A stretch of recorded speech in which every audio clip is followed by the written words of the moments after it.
Good evening, everyone. I'm Namu Budu. I'm the Membership Manager at Cambridge University Hospitals.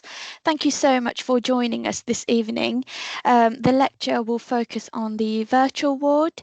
So without further ado, I'll now hand over to Robin Stevens, our patient and governor and host for this evening. So Robin, over to you. Thank you.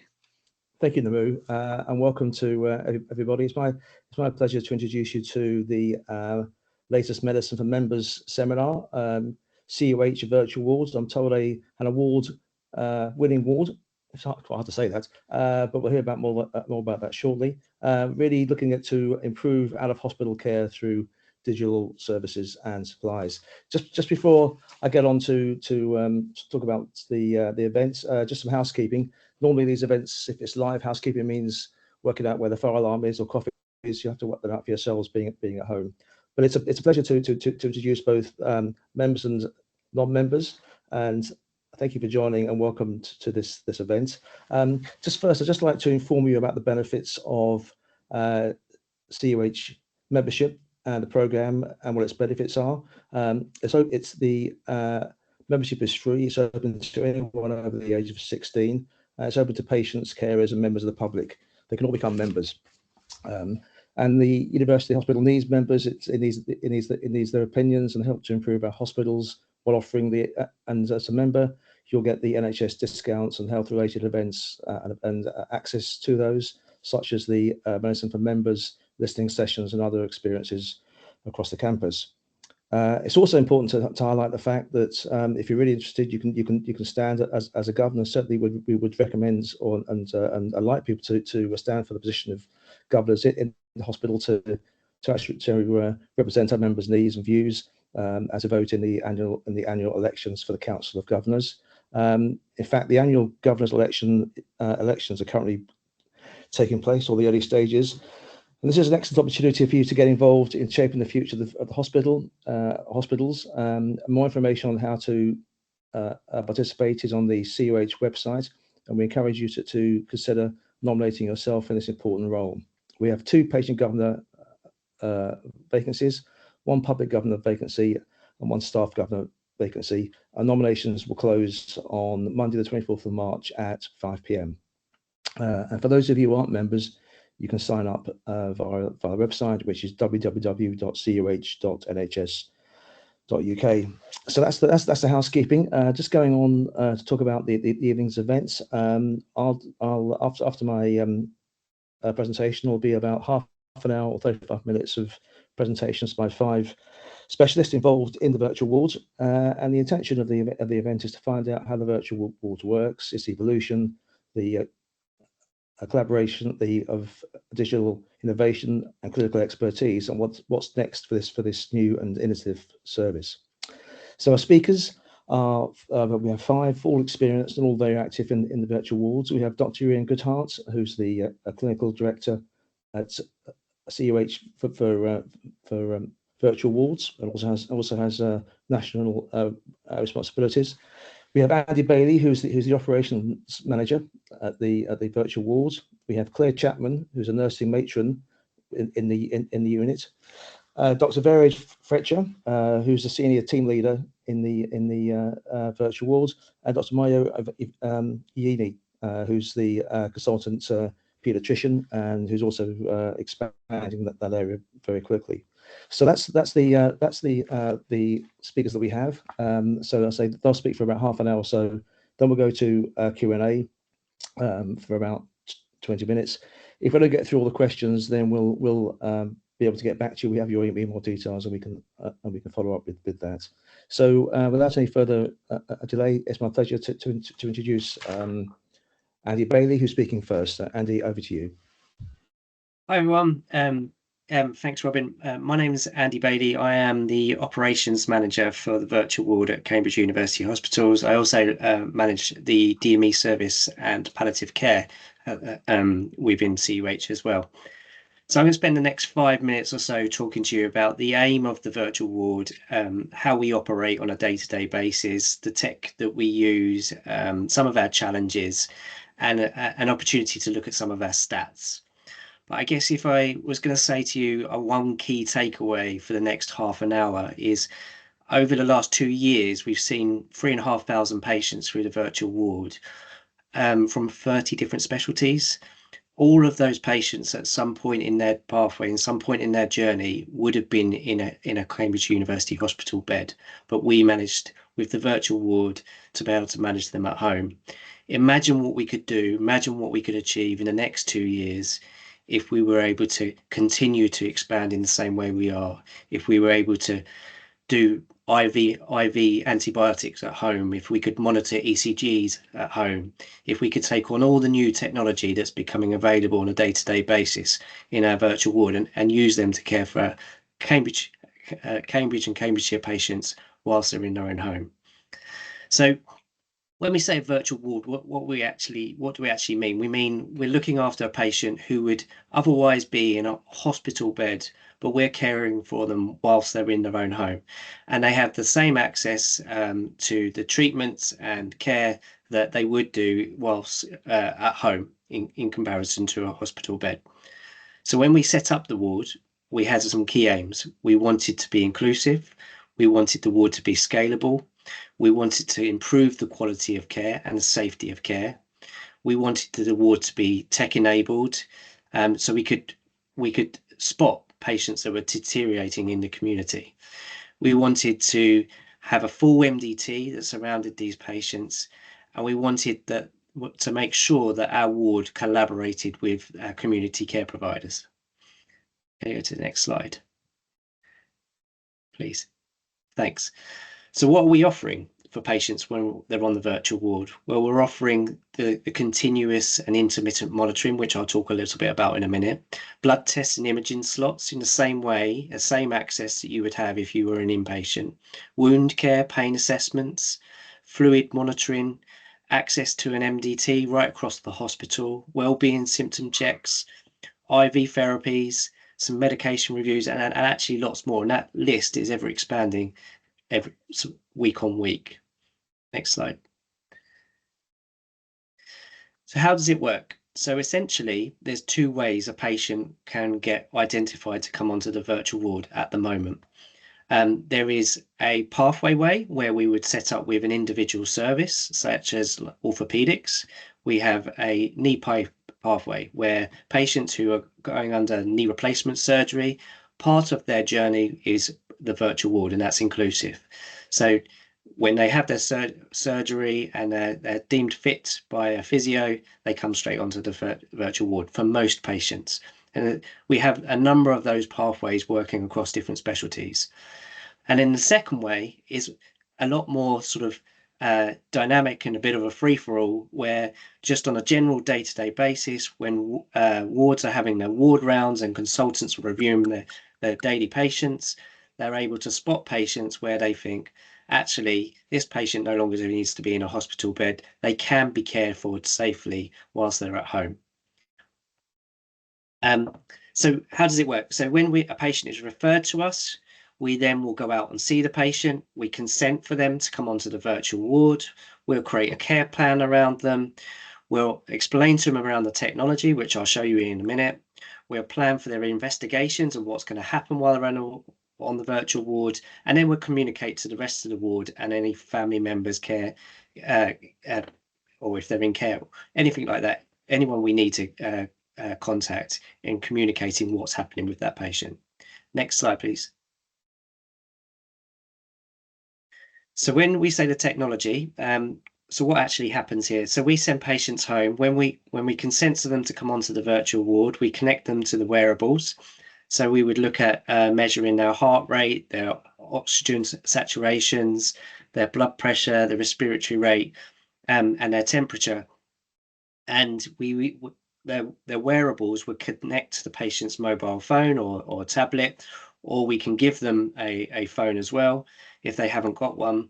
And that then sends data through Bluetooth and Wi-Fi through to our dashboard, where we have a team of nurses that are looking at the data that's coming in. Go to the next slide. And that data comes through to this dashboard, which our nurses are monitoring 24/7, and they're able to monitor all the vitals and spot if a patient's deteriorating or check on themes in terms of that patient's care. We've had incidents in the past where we've spotted patients that are deteriorating before the patient has even realised it themselves.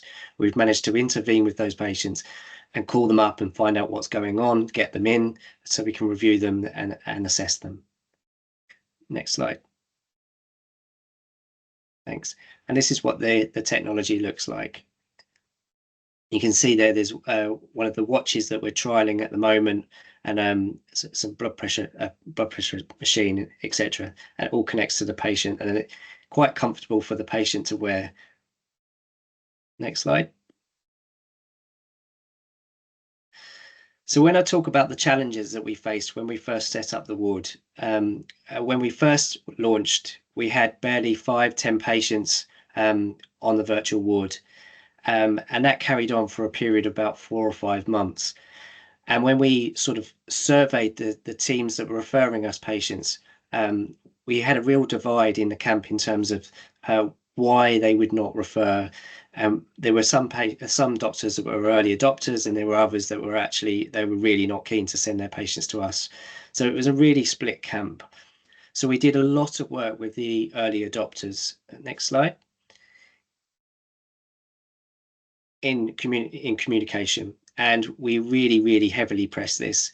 So the doctors were referring us patients really early on in the virtual wards journey. We were able to speak to them.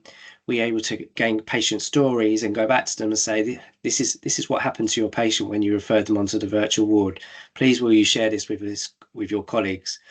And we just built up a communication strategy just like that. And we carried on that journey over and over again. So every opportunity there was to do some internal comms, some external comms, to celebrate a birthday for the virtual ward or 1,000 patients, let's buy that ward a cake. We took every opportunity possible to celebrate, the next milestone for the virtual ward. And what we saw is a profound effect. And if you go to the next slide.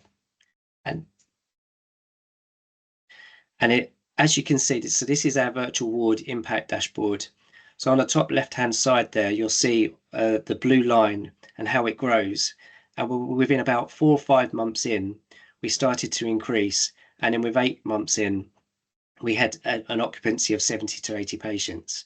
So you can see how the virtual ward has grown exponentially over actually a really short period of time. There is a dip. You'll see that happened last August, but that was more around we were able to gain some more staff, so we became more efficient because we were keeping patients. We reduced our length of stay for patients while on the virtual ward, so we created more occupancy. So we've become efficient on this journey as well. What you're looking at here is our virtual ward impact dashboard, and this is something that we share on a monthly basis. And this is really us showing the rest of the trust that actually we're making a real difference to our patients, and this is the impact that we're having on our hospital. So the occupancy you've just seen there. In the middle there is our acuity scores. So we look at the acuity scores of the patients coming onto the virtual ward and compare them to other medical short stay areas within the hospital to show that actually we're not keeping patients that are being safety netted. We're actually looking after quite sick patients on the virtual ward, patients that would be in a hospital bed. On the right-hand side, you can see how the amount of bed days that we're saving has grown exponentially over the 2 years that we've been operating. I'm sure Ian will talk about that a little bit more about the recent evidence that's come out. Our patient experience data, Claire will talk about it shortly, but you can see the dramatic effect we've had around patient experience. Our length of stay, which I touched on a minute ago, our referral to decision making, how quickly we're getting a patient onto the virtual ward, and a readmission rate on the percentage of patients that while they're on the virtual ward, what percentage are coming back into hospital. And you can see there it's just dipping under 6% at the moment, which is much smaller than the actual overall hospital average of 12%. And then on a monthly basis, we're looking across the specialties to see which specialties are working with us best, so we can find the specialties that we can work with better and improve a journey for more patients. Thank you very much. That's me. I'm going to hand over to Claire to talk about patient experience and nursing. Good evening. So as Andy said, my name's Claire. I'm matron for the virtual ward. I've been with the service for almost a year now, and it is a really exciting service to be part of. Nursing is only a small part of the team, but is the very constant part of the team. So the nursing cover within the virtual ward is 24/7, and that actually makes us very unique in terms of virtual wards, because there's not a lot of trusts or organisations that offer a 24/7 approach. They tend to do more daytime. So it does give us the opportunity to look after a wider range of patients and patients with more acute conditions. The nursing staff do an awful lot of things. So part of their role will be they will visit people in their own homes. So patients who may not be able to come to hospital, they can go and do blood tests. And, as Andy gave a big long list of things that we can do. But if people are unable to get to the hospital, we can do that in their own homes. We can also have one of the medical team go out and see the patient. So if we are really concerned about them but think we might be able to keep them at home and not have them come in, we can go and visit them and make that assessment in their homes.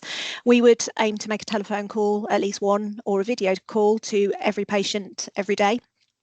Basically just to touch base, make sure they're okay, give them the opportunity for any questions, and we try to do that at a mutually agreeable time, because let's be honest, if you're at home in your own bed, you don't necessarily want to be up at 7 o'clock in the morning taking a phone call. So we try to work with our patients to do that at a mutually appropriate time, and then we can check symptoms, well-being checks, just make sure everything is as it should be, the patients have the right medications, there's no concerns that they've got.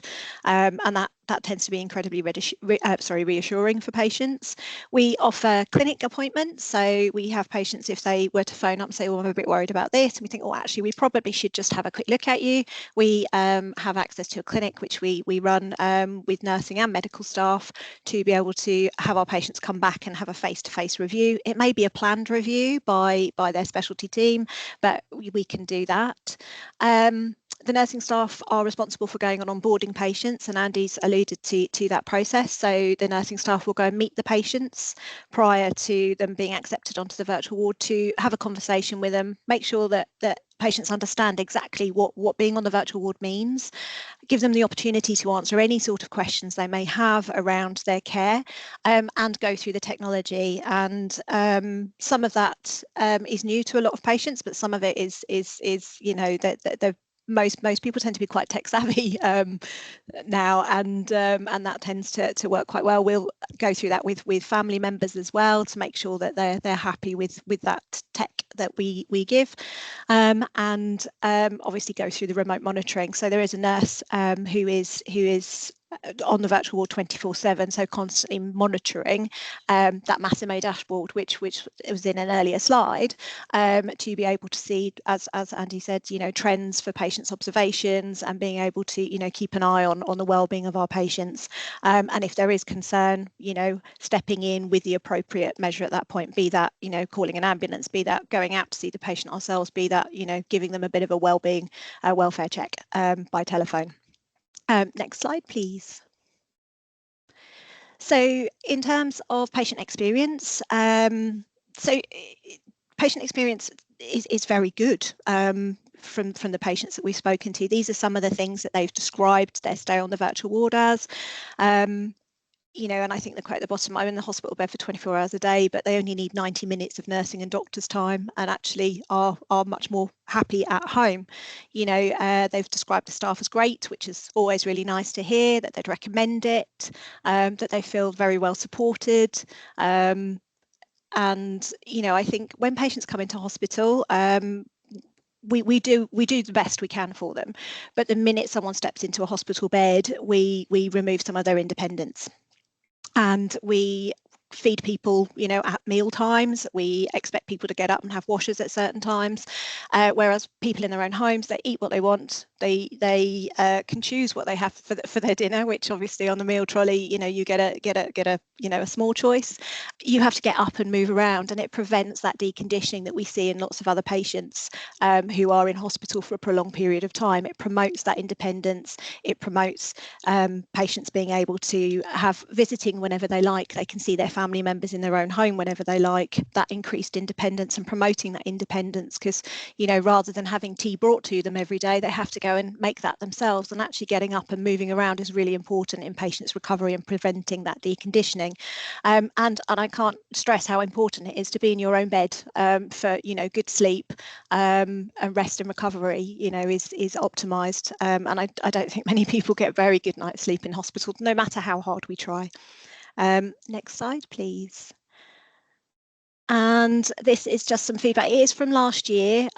We are working on another way in which we can collect feedback with our feedback team, because we'd like to be doing it via text messaging rather than paper surveys going out. But, you know, we've able to help people be at home for their 60th wedding anniversary, to enable people to go to their family members' weddings, which otherwise they would have been in hospital for, being able to go home and spend time with family and new babies, and the fact that they feel, you know, well supported. And you'll see there that you know, the majority of patients are very, very satisfied. There's a few areas of dissatisfaction, but those are really good for us to know about, because that gives us the opportunity to work on those and actually come up with different ways to manage those and those expectations. I speak to patients regularly on the telephone, and, you know, they are overwhelmingly happy with the service. And I don't know if anyone here today has ever had the opportunity to use the virtual ward. So, you know, it would be interesting to know if that feeling is for yourselves as well. But it, you know, patients wax lyrical about how wonderful they think the service is. And yesterday we discharged a lady who said, "Oh, I'm going to miss you, because I've really enjoyed talking to you. It's been an absolute pleasure." And that's always really nice to hear from patients, that they've found the service, you know, helpful, good, and has promoted their recovery. And I think that's all for me from nursing and patient experience. I'm going to hand over to Verad, who's going to talk to you about the EPIC aspect and digital. Thank you. Thank you, Claire. I'm Dr. Verad Frechter, and I'm here representing the Cambridge University Hospital's digital team, which is also known as eHospital. Can we switch to the next slide, please? So we configure and maintain the CUH Integrated Electronic Patient Record, or EPR system. And you might have heard of it being referred to as EPIC, which is the commercial product we use. And it is specifically configured by our team to match our hospital's needs. And what that means is that all the information about the patient's care is represented in one place, which is used by all the different care providers in the hospitals. So our doctors can use it to write their notes and request investigations and prescribe medications, and our nurses can use it to document their care, including medication administration, conversations with the patients, observations, risk assessments, and so on. And pharmacy use it to review and provide medications, and the labs and radiology use it to perform and result the investigations. And all of that information is available to all the clinicians in the same record. And very importantly, patients can also interact with their record via our MyChart patient portal, which allows them to receive letters and summaries and results. And also they can provide input to our clinicians by using questionnaires or messages. So if you are a patient at CUH and you're not signed up to MyChart, I highly recommend doing it. And the care provided by the virtual ward is obviously also supported by the electronic patient record. So the information from the wearable equipment that Andy has shown you before flows into it, and all the care provided by the staff is documented in it. Can we switch to the next slide, please? When the virtual ward was started, it was a completely new process for us and generally across the country, as Andy has mentioned. And we also use the system to make sure that all the clinical teams that contribute to the patient's care and their journey can do it in a coordinated and streamlined way. And to achieve this for the virtual ward, we had to define the workflows and processes that are used in the ward. And since it was completely new, we didn't have processes in place that we could recreate. We had to design them from scratch with the virtual ward team. And this flowchart is an example of one such process that we have created to allow the inpatient wards to refer patients to the virtual ward. And then the virtual ward team can assess the patient to make sure that they would indeed be suitable and safe in the virtual ward, and that it is indeed the right environment to continue their care in. And then they can accept the referral, inform the team looking after the patient in the inpatient ward, and then admit the patients once they are discharged from the inpatient ward into the care of the virtual ward. And this is just one example. We had to create quite a few of those processes in the system to make sure the virtual ward can work effectively with the rest of the hospital to care for our patients. Can we switch to the next slide, please? Another aspect is that it's extremely important to provide information about their virtual ward admission to the patient and also to their GP. So we made sure this information is included in the after visit summary, which you can see on the left, which is printed for the patient when they leave the inpatient physical ward, and is also available on the MyChart patient portal, and on the discharge summary, which is electronically sent to the patient's GP once the patient is discharged from the inpatient ward into the virtual ward. And of course, when they're discharged from the virtual ward, a similar summary and AVS will be available as well, summarizing the care within the virtual ward. Can we go to the next slide, please? And moving on, we continue to support the virtual ward as they grow bigger and better. So as some examples, we've recently worked with them to improve some of the processes used to provide better care. So we created a process for patients who are cared for in the virtual ward, but then arrive into our emergency department. And we also created a better process for managing patients' medications within the virtual ward. And last but not least, we supported expanding the virtual ward and establishing the pediatric virtual ward. And with that, I will hand over to Dr. Ayeni, who will speak about that. Thanks, Merit. Hello, I'm going to speak very briefly about the pediatric virtual ward. Next slide, please. So the aims, essentially not too far removed from the aims of the adult virtual ward, but I think we can all accept that in pediatric care, there's a need for a more family-centered care. So if anybody here has children or has any family with children, we all know how the one child being in hospital can change the entire dynamic of the family's plan, the caregivers, the routine, the structure immediately just gets shifted off kilter. And so we wanted a more family-centered care approach, which would hopefully not make an unexpected illness completely destabilize the family. Next. And it's the same multidisciplinary approach. Currently, the staffing involves 3 Band 6 nurses, with the third one being newly appointed, a newly appointed matron to oversee. So we have our own Claire now in the pediatric virtual ward. And these are all the other people that work together and meet on a weekly basis to ensure the pediatric virtual ward is flowing at the optimum that it can, with the future in view of allied health professionals being involved. While I say that, one of the pathways already has its own allied professionals involved with the care of the patients at home. So they use the allied health professionals already, but we're trying to expand that into all the different streams that the pediatric virtual ward offers. Next, please, Lily. So the vision is for it to be a 7-day-a-week service, possibly 24 hours, because just as Claire said, we do not know of a pediatric virtual ward in the country that is 24 hours.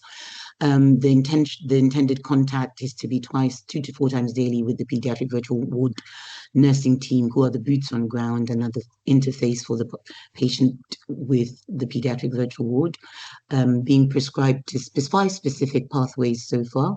They're listed on there. And these are the pathways that we started the pilot with, and to show proof of concept. Next slide, please. So our first admission was only recently on the 14th of October, and it was on the ambulatory antibiotic machine ready, but the difference with being integrated into the pediatric virtual ward was that it meant that families got daily interface with the nursing team, and they really enjoyed that, where before they were having to come into the hospital to clinic 6 to get this going on without necessarily seeing the clinical team who was looking after them. And of the 257 eligible patients, 70 have come through. 5 are documented as parental refusal, because as you can imagine, with pediatrics, we need the parents on board. The patient on their own is not enough to guarantee an admission to the virtual ward. And some parents are increasing confidence in the service. There are varied reasons for the refusal. One of them was because of language barrier, and the parents just did not feel that they would get the best out of the service with having to wait on an interpreter to be available.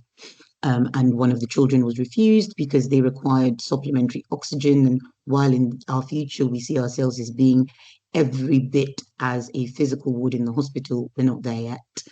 These are, according to the different pathways, these are the patients we have admitted.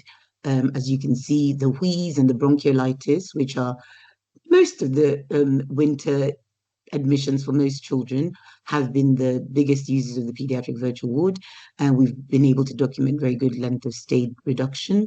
We have definitely been able to document improved relationship with the families and the use of the tech services over the short period that we've been running. And as Andy was speaking, we've had a lot of comms input to increase confidence and to increase the comfort that parents and caregivers have with the virtual ward.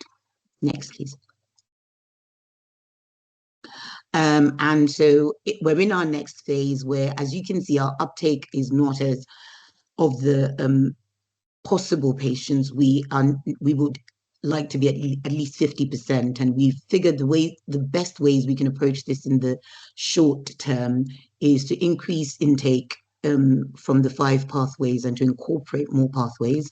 So we're working with specialty colleagues to create pathways that are safe and comfortable for the teams to allow their patients onto the virtual ward. We're considering expanding our opening times, currently 8 to 8, but hopefully with a third nurse in Coast, we will be able to go from 7:30 a.m. to 10 p.m. Coming April, we will have weekend openings, which we currently run a Monday to Friday service, which has its own limitations because essentially patients are only ever being truly admitted from Tuesday till Thursday afternoon. So we hope that this will improve what we can offer, and also to have a consultant physician in post to be the named consultant for clinical care of the pediatric virtual ward patients. So while we will never see in numbers what the adult virtual wards see, we recognize that in impact, we will have that much to offer families that we need to be able to give a more robust care with a physician in post. Next, please. And this is just some of the feedback. We've carried out patient surveys over the short time we've been open, and everything is generally quite positive. I didn't snip the patient comments because they named people and I hadn't asked their permission before I put their names on blast, but it was very, very positive. As you can see from the survey carried out by our comms department, parents felt much more rested and better able to care for their children because they weren't so tired and cranky, and they enjoyed that. They believed that the quality of care was the same, and 36% believed it was better than while they were inpatients or in the hospital. So we're very, very, very pleased with how things are going, and we are looking forward excitedly to the future. And with that said, I will hand you over to Ian, who's taking the last bit.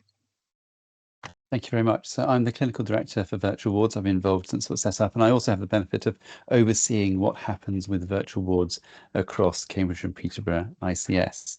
So I'm going to talk to you about pathways, overlap slightly with what Andy's already told you, collaboration with the community teams and other hospitals, and talk about our next steps. Next slide, please. So it's important to remember what a virtual ward is. When virtual wards were first set up in the UK with a drive from central government in 2022, it was very open-ended. Nobody was told what they had to do. Last year, an organisation called GIRF, or Get It Right First Time, provided us with the first set of guidelines for what they expect us to be doing here in the UK. This is really, really important because it helps us prioritise the resources where we're going to get the best benefit from it. It's important to recognise virtual wards are about delivering acute clinical services with staff, equipment and technologies and medications and skills usually provided in hospitals. Obviously, this results in a large range of things because we have patients with a huge range of acuity. But this thing of reproducing what we're doing in acute hospitals is really, really important. The next slide, please. What we do here in CUH is we developed a step-down model to begin with, which means patients originally on the wards have been identified as potentially being able to receive their treatment or care safely at home, and then they've moved from the ward home. What we're in the process of doing is developing a step-up model. Many of the large virtual wards, which you might have seen in the press in the UK, are step-up models where they've got a relatively low acuity of patients compared with the acuity, means how unwell a patient is, that we've got here. The other thing which is unusual about the model here in Cambridge is we have an open virtual ward, which allows a patient from virtually any specialty in our hospital to be looked after in our virtual ward.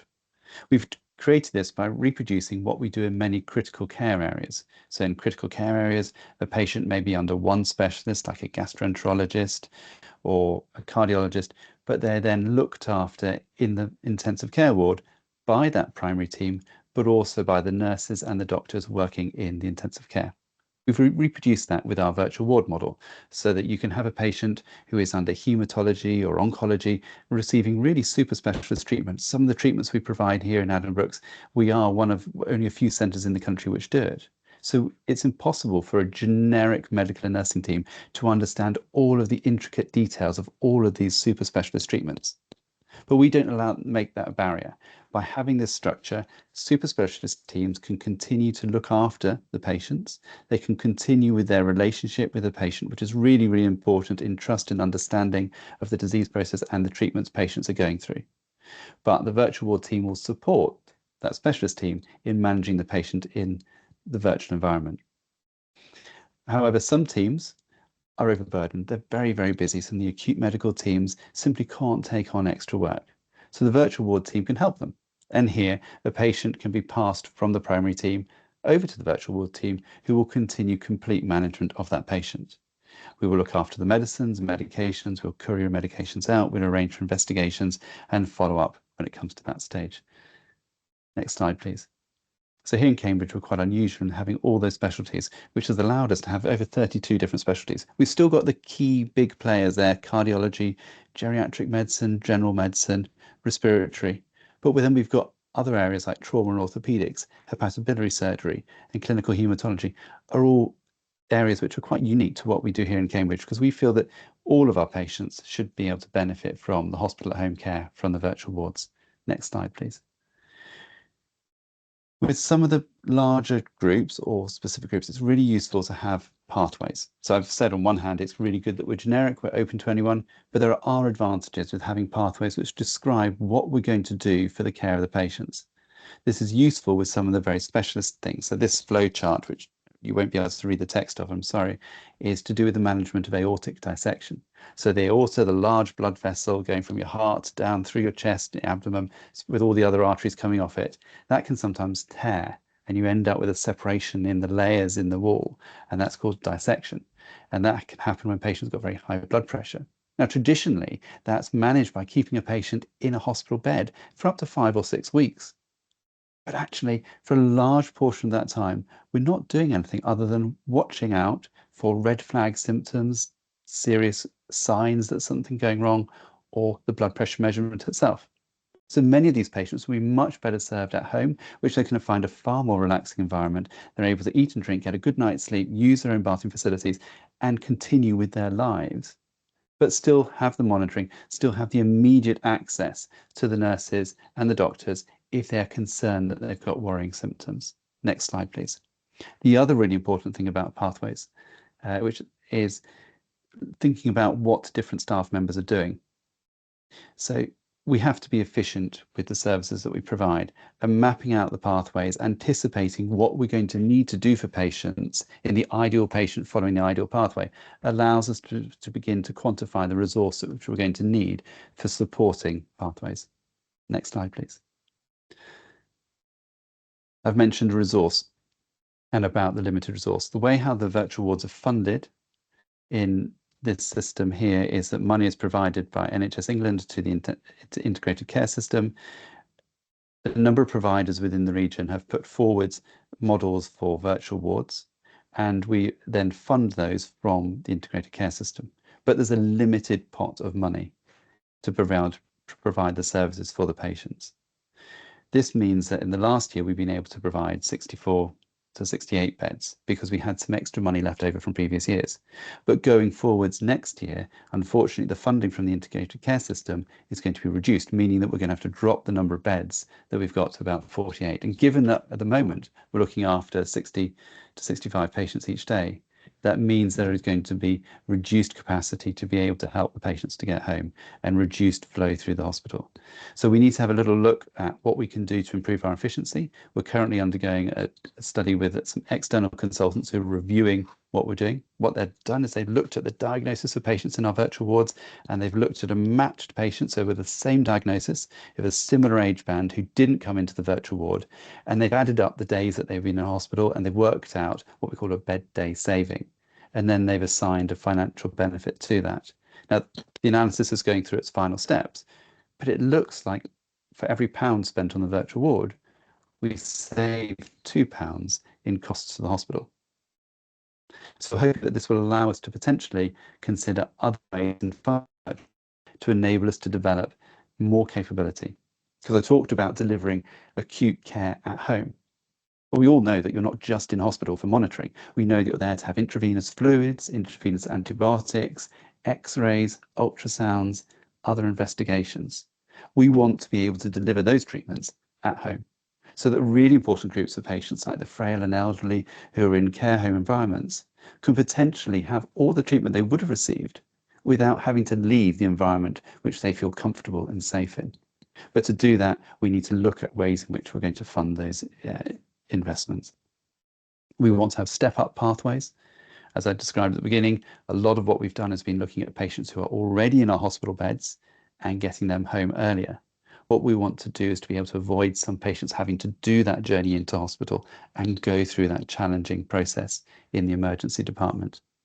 To be able to do this, we need to resolve one of the big elephants in the room, which is funding, and there is limited funding available. And so we're looking at how we can do innovative things which are cost effective and improve the quality of care for our patients.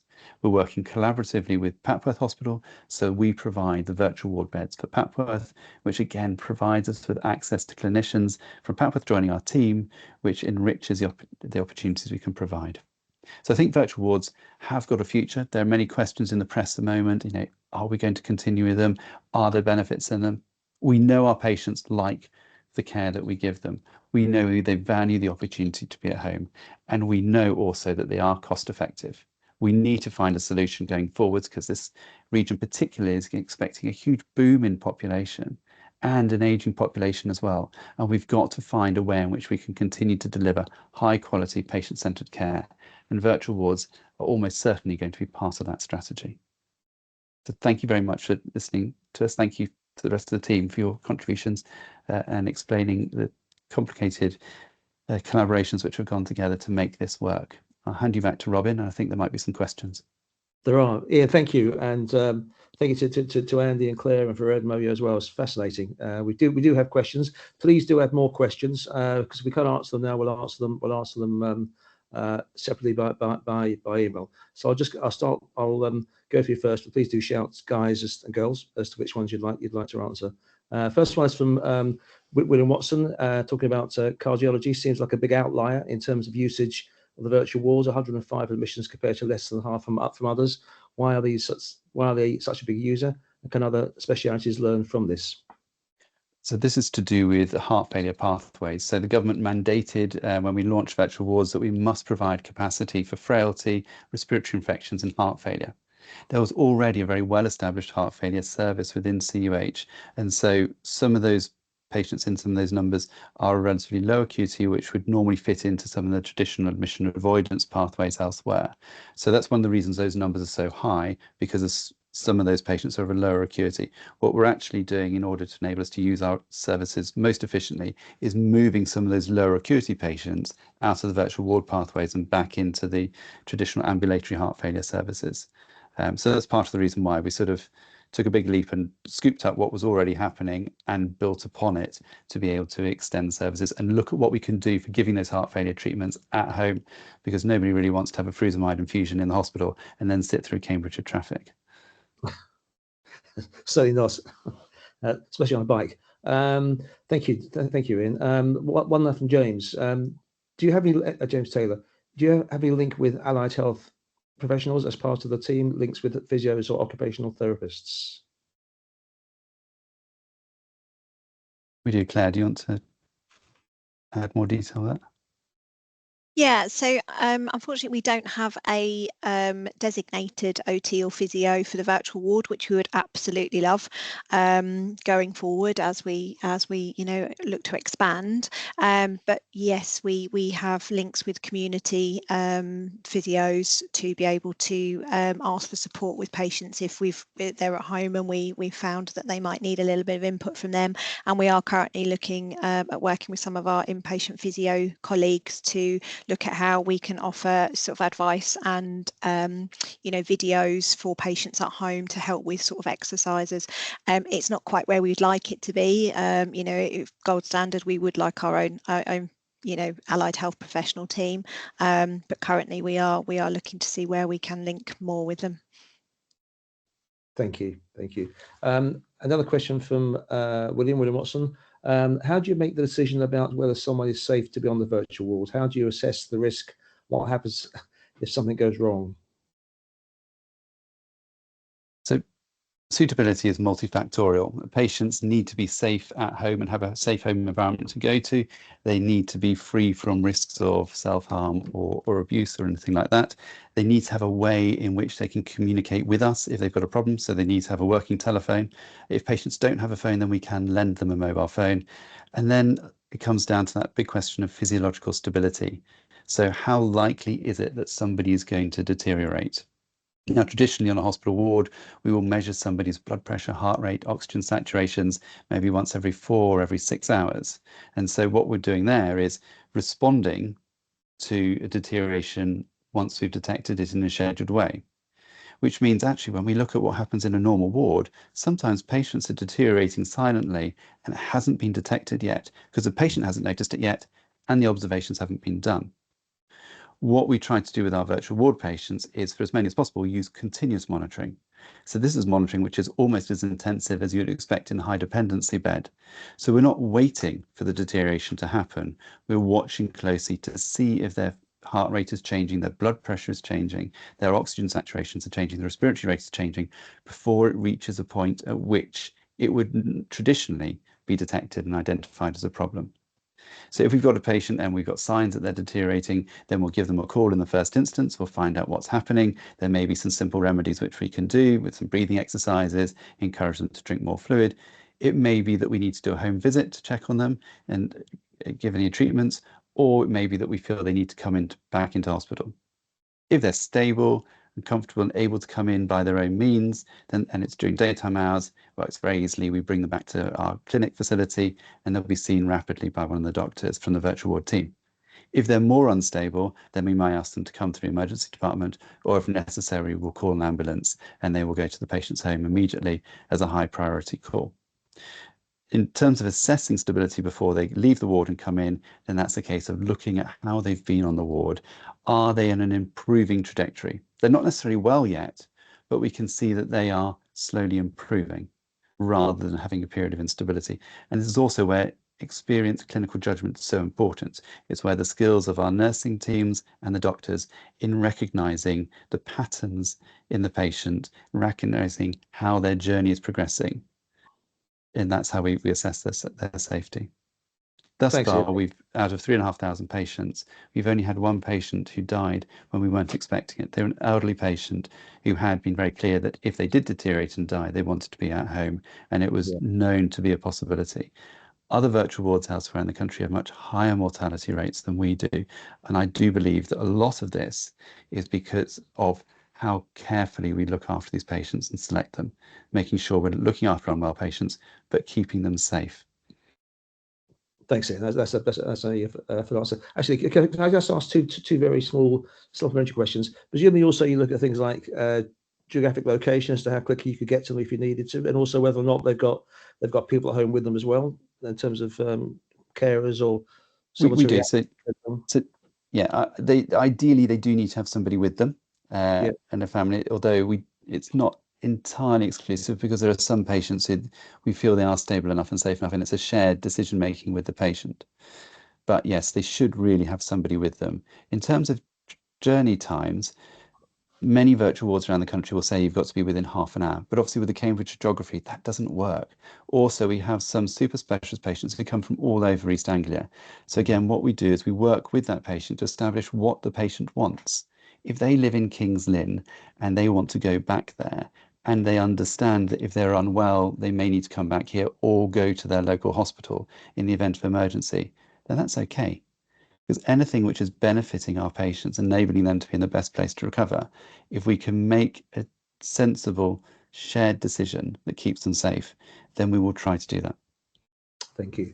I'll ask two questions from Fiona, and they're kind of linked. I think it might be confusion caused by the adult virtual wards and the paediatric virtual wards. So first question is, so are all children completely discharged before Friday afternoon? What if they're still ill? And also, as a link to that in a way, I don't understand what happens at weekends and overnight. So yes, if the children are still ill on a Friday afternoon, the parents understand before they leave that they will then have to come back into hospital. But this usually happens before Friday. We would have been alerted. As I said, they have 2 to 4 reviews a day, and the nursing team would have made the on-call team in the hospital aware that they were concerned about this child. So we've never had a referral on Friday afternoon suddenly just show up unwell. We're usually aware by the early hours of Friday morning, Thursday evening, that there were concerns. Overnight, as part of the pathways and the referral for admission, I couldn't show all of the little bits of paper that we have, or not paper, forms to fill. But on the admissions form, there are clear instructions as to what needs to be done should there be a deterioration out of hours. And just like Ian said, that varies from firstly calling the ward you've just been discharged from and the nurse in charge doing a phone triage, to then referring to the on-call pediatric team, who will then either also perform a video call or ask that you attend ED.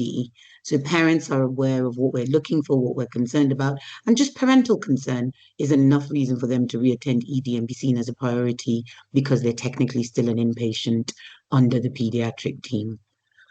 So far, we've not had that ball drop, and hopefully, as we get more staff and expand the hours of service, we won't have that anything untoward happen. Indeed. Thank you. Thank you very much indeed. Another question from James Taylor. Do you have, and this, I think we might know the answer to this, it might be linked to both capacity and funding. Do you have plans to accept referrals from other providers such as primary care, ambulance services, GP out of hours, NHS 111, which would mitigate the need for physical admission? I can answer that. So yes, we do, absolutely. So we've just done a quite significant piece with our neighbour hospital, Royal Papworth.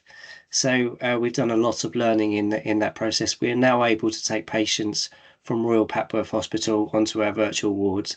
So that's a big success for both hospitals. But in that journey, we've learned how to sort of take referrals from other organisations. And one of the big pieces of work we're doing at the moment is with one of our geriatricians. We're working with care homes across Cambridge at the moment. We've got 2 that we're working with quite intensively in learning about those group of patients and what the opportunities are there, working with them to have referrals directly from a nursing care home. So that's the next stage, if you like, of admission avoidance work that we're doing, and that will then grow and grow and grow into the rest, we hope, the rest of Cambridge and Cambridgeshire care homes, and also then extend onto GP 111, all those sort of areas. So it's a step-by-step process. Excellent. Thank you. Thanks, Andy. Question from Martin Genk. what is the difference in timing? Quite a difficult question. Between a standard and virtual ward, for example, if a scan is necessary. So we've been very clear from the outset that patients must not be disadvantaged by coming to the virtual ward. So all investigations are treated with the same urgency as if the patient was in a physical bed. Thank you. Ruth Green asks, will this be extended to outpatients as well? Yes, it is. It already is. We have a referral pathway from outpatient set up. So that means if you've seen in clinic and the consultant would normally want to admit you into a bed from clinic, then they can admit you directly into the virtual ward. The hospital is also thinking about its whole virtual strategy and looking at creating a virtual hospital which will allow outpatients and urgent care appointments to be managed in a more modern way using technology which will potentially enable you to avoid having so many journeys to the hospital and doing battle with the NCP car park. Yep, I wish I had shares in that. A question from Pauline Fox really reads, I guess really just highlighting some of the issues we talked about in terms of making certain that for some people it's just not, it wouldn't necessarily be relevant to be part of the virtual ward. And he talks about some palliative care, infection prevention, day surgery, reduce A&E visits, saying communication is needed if phone or online only. Patients should be seen. Patients should be seen. And you're right, it's not really right for every patient. And there are some who simply don't want to be in the virtual ward. And we're not going to force people out of the door saying you've got to go in the virtual ward, you've got to go home. That's not the level of care we want to be providing. We do home visits, and we do plenty of those. And so if a patient needs to be seen, they can be seen. They can also come back into our clinic facility as well, where you can be seen very quickly by one of the doctors and nurses. Patient contact, the idea is that this actually improves the quality of discharge and the way how patients leave the hospital. Instead of being in hospital, then suddenly finding yourself at home, not knowing who to contact, the idea is the virtual ward allows you to get home earlier, but still have that close contact with the clinicians and the nurses who are there to speak to you, to care for you. So it's to actually, most of the feedback from our patients shows that they feel more connected by use of the virtual ward than they would have done without it. Thank you. I think we're probably at the end of the question time that we have, but I'll just read out one comment rather than a question from Fiona, which I think is a good way to finish the Q&A. I have a neighbour who told me that she couldn't speak highly enough about the care she receives. She's a cardio patient. She said, if I spent £1 million, I don't think the care would have been any better. So that's good. Hopefully, if she has a £1 million, she might want to sponsor some more staff maybe going forward. But I think that really sums up what we've had. So firstly, thank you to all the speakers. I mean, I found that fascinating, and I think this is I mentioned earlier on, talking to the colleagues, that I think this is the best thing I do. I really enjoy these sessions. So thank you very much indeed for your contribution. I hope all the members found it interesting. I'm sure they did. Thank you for joining the evening. The event. We'd be grateful if you could complete a short survey, which will be online after this as part of this event. The survey link is on the chat box at the top of the screen. There will be a recording of the webinar, which we posted on the CUH website by the end of next week.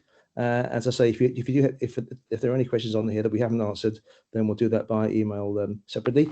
And finally, do look at becoming a member if you're not. Do look at becoming a governor as well if you'd like to. And if you do want to put yourself forward, then do that by the end of play on Monday the 24th. So thank you all. Have a good evening. Stay safe. I hope to see you at a virtual ward soon, but not too soon. Thank you. Thank you so much, everyone. Thank you. Bye-bye.